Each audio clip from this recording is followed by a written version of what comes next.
got, all of us, I think, to be a bit less angry and a bit less judgmental when we're looking at somebody like Adele and say, what really matters here, surely, is what she was trying to do. And what she was trying to do is say, I love everything about this culture. I'm with you. I care for you. And I'm your friend. And I'll dance with you and I'll sing with you. I think that's all she was trying to do. And what kind of world would you want to live in where expressions of solidarity are roundly attacked in that way in the name of anti-racism? So I think the entire debacle has been totally unnecessary. I'm still surprised, and I'm talking about it now because it's on the front page of the newspapers. I saw it 2 days ago. I'm still surprised it's a running story. I mean, for goodness sake, one person on this planet dresses in a way that is in accordance with the particular culture that she's celebrating. Now, I've been to weddings. Now, anyone that is from a South Asian or Muslim background, or even I would say, dare I say, from a Caribbean background, we know what happens at the weddings. And sometimes, I remember growing up, when I was like about 10, 11 years old, and my parents would go to a lot of these weddings because a lot of the children were beginning to grow up who were the first generation born here, like me, and they were beginning to get married. So everyone who's from a South Asian background know this nightmare. We'd get dragged to all these weddings. Oh, not another wedding. And then the only thing that excites you when you're going there is, I'm going to have some biryani. I'm going to have some food. Get me more of that pakore or the samosa. But always you'd see that in one corner of the hall, there would be the token white family that would be friends of somebody and be coming up dressed in saris and shalwar kameezes and be like, wow, they're dressing like us. Now, come off it. No one was offended. None of us. I challenge a South Asian caller to call me now today, right now, 03456060973, and tell me you haven't seen that token white family in the corner of the wedding room getting up, even trying to dance Bhangra, right? Nobody was offended. And why? Because you know for a fact that they are there for love, for friendship. And even when they're dancing Bhangra that looks a bit weird, or wearing a sari a bit wrong, or a shalwar kameez a bit too long or too short, you know that they are there to express love, friendship and solidarity. Nobody ever has criticised that. And so that's what Adele was doing. How and why has it suddenly become a reason to hate on someone? When all our lives, we've known, we meaning people from minority communities that have had these interactions, we've known that it's that token white family in the corner that makes us remember that there are people in this country that loved us.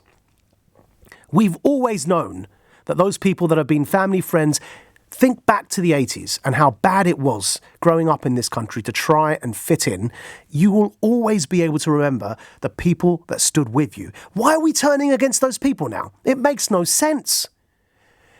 And I will tell you why I think we're turning on those people, because it's not us. There are certain hardened, hard-left voices that are looking to use this racism debate as a political axe to grind on purpose to turn black against white, brown against white. And it's all part of this story we see playing out in the media where racial tensions are going up and up and up, and people feel like they can no longer say anything without being accused of being racist or offending someone. It's got to stop. It's got to stop. When I was attacked in Soho, racially attacked, and a racial abuse term was used when my head was hit with something, we still don't know what it was, and it left a big scar, and it was just last year. It was a couple of weeks after the Jussie Smollett incident, where again, this thing was apparently weaponized, where there's still confusion as to whether the actor Smollett was indeed attacked or set the whole thing up. There are prosecutions around it. We've got to stop using this incredibly important race conversation as a political football to score points. Adele is not your target. You should not be running after somebody who's your friend. And on top of that, it's easy for it to happen as a mistake if the intellectual boundaries aren't clear in the first place. So on the cultural appropriation conversation, we've got to understand that, like most things, an idea, like anti-racism in general, an idea that has merit can sometimes go too far. Where it has merit, I've made very clear at the beginning. Underrepresented, marginalised voices should not be forced out of media because of cultural confusions or because of racism or because of structural discrimination. Those are the sorts of real proper issues we need to address. Focus on the substance, people, not on the shallow, petty point scoring and pointing fingers at our allies because they happen to be trying to show solidarity. It's the quickest way to destroy that solidarity. I've seen a video floating around on social media of some nincompoop walking into a bubble tea store and complaining that the tea they're serving is cultural appropriation and has been stolen from black culture. Goodness knows why, because of the name apparently. It was called, what was it? It was a trap tea. And there was some video going around. It was a form of bubble tea and the brand was trap tea. And somebody was...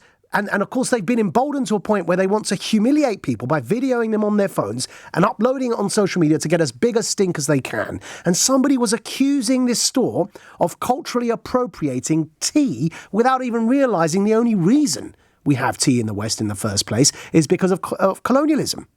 Tea's origins are East Asian. How did they end up in Britain and America? I think this particular video I referred to was from America. And if you're going to go there, what, every time I have churros, I'm culturally appropriating?